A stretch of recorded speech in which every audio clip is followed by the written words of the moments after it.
आत्मिक यात्रा कार्यक्रम में आपका स्वागत है। आइए हम पास्टर प्रेमाशीष सतमन द्वारा लिखित आज के भक्ति लेख पर चर्चा करें।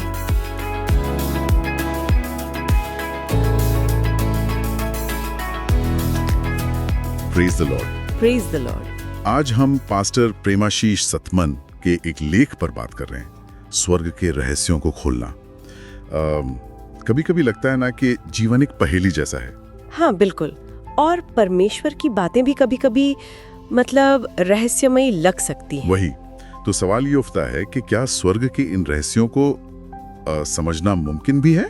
और ये लेख कहता है हाँ, न सिर्फ मुमकिन है बल्कि परमेश्वर चाहते भी हैं कि हम समझें। इसमें मत्ती 13:11 का जिक्र है, जहां लिखा है, तुमको स्वर्ग के राज्य के भेदों की समझ दी गई है पर उनको नहीं। तो इसका मतलब क्या हुआ? क्या ये भेद हमसे छिपाए गए हैं?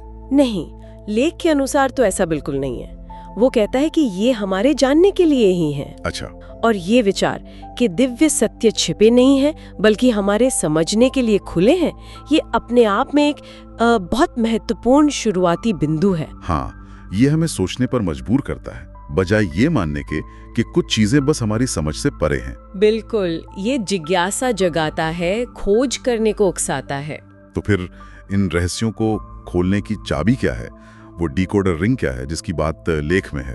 लेख साफ कहता है वो चाबी है यीशु को अपने जीवन में स्वीकार करना। एक सुपर डिकोडर रिंग जैसा कुछ।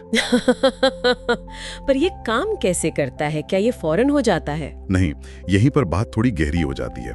लेख इसे कोई जादुई चाबी नहीं बताता जो तुरंत सब खोल दे। अच्छा।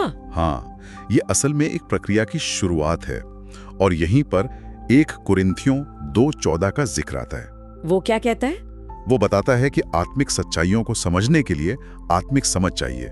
ये कोई आम समझ नहीं है। आत्मिक समझ ये साधारण बुद्धि से अलग कैसे है? लेख के अनुसार ये पवित्र आत्मा से मिलती है, और ये समझ यीशु के साथ चलते हुए उनके साथ रिश्ते में समय के साथ विकसित होती है। जो प्राकृतिक मनुष्य है वो परमेश्वर की बातों को मूर्खता समझ सकता है ना, क्योंकि वो आत्मिक रूप से परखी जाती हैं। सही। तो ये एक यात्रा है, कोई झटपट मिलने वाली चीज नहीं। बिल्कुल, इसमें धैर्य चाहिए और परमेश्वर के साथ एक लगातार बना रहने वाला रिश्ता। इसीलिए लेख का ये कहना कि यीशु को अस्वीकार करना ज्ञान को ही अस्वीकार करना है, ये काफी गहरा रखता है। समझ गया। तो ये ज्ञान हमें मिलता कैसे है? क्या सब कुछ एक साथ पता चल जाता है? नहीं, यहाँ यशाया 28:9-10 का जिक्र आता है। परमेश्वर हमें ज्ञान परत दर परत देते हैं, थोड़ा यहाँ थोड़ा वहाँ, जैसे जैसे हम तैयार होते जाते हैं। हाँ, जैसे जैसे हम आध्यात्मिक रूप से परिपक्व होते हैं, परमेश्वर और ज्यादा प्रकट करते हैं। इसे प्रगतिशील प्रकाशन कह सकते हैं। अच्छा, ये शब्द सही है, प्रगतिशील प्रकाशन। हाँ, वो हमें एक साथ सारी जानकारी देकर बोझिल नहीं करते। हमारी क्षमता और उनके साथ हमारे रिश्ते की गहराई के अनुसार धीरे धीरे समझ मिलती है। तो ये सीखने और आध्यात्मिक विकास की एक जीवन भर चलने वाली यात्रा है। बिल्कुल सही। तो फिर इस सब का निचोड़ क्या है? वो असली रहस्य क्या है जिसे हमें खोजना है? लेख का अंत यिर्मयाह 29:13 के हवाले से होता है, तुम मुझे ढूंढोगे और पाओगे भी, क्योंकि तुम अपने संपूर्ण मन से मेरे पास आओगे। पूरे मन से खोजना। हाँ, यहाँ जोर व्यक्तिगत संबंध और सक्रिय खोज पर है। ये सिर्फ बैठे बैठे जानकारी लेना नहीं है, बल्कि पूरे दिल से, पूरी लगन से परमेश्वर की तलाश करना है, ये विश्वास रखते हुए कि वो मिलेंगे, समझ देंगे। बिल्कुल, ये एक सक्रिय दिल से की जाने वाली खोज है। विश्वास कि जो ईमानदारी से खोजेगा वो पाएगा जरूर। तो पास्टर प्रेमाशीष सतमन के इस लेख से हमने कुछ खास बातें सीखी। स्वर्ग के रहस्य हमारे लिए हैं, छिपे हुए नहीं। सही।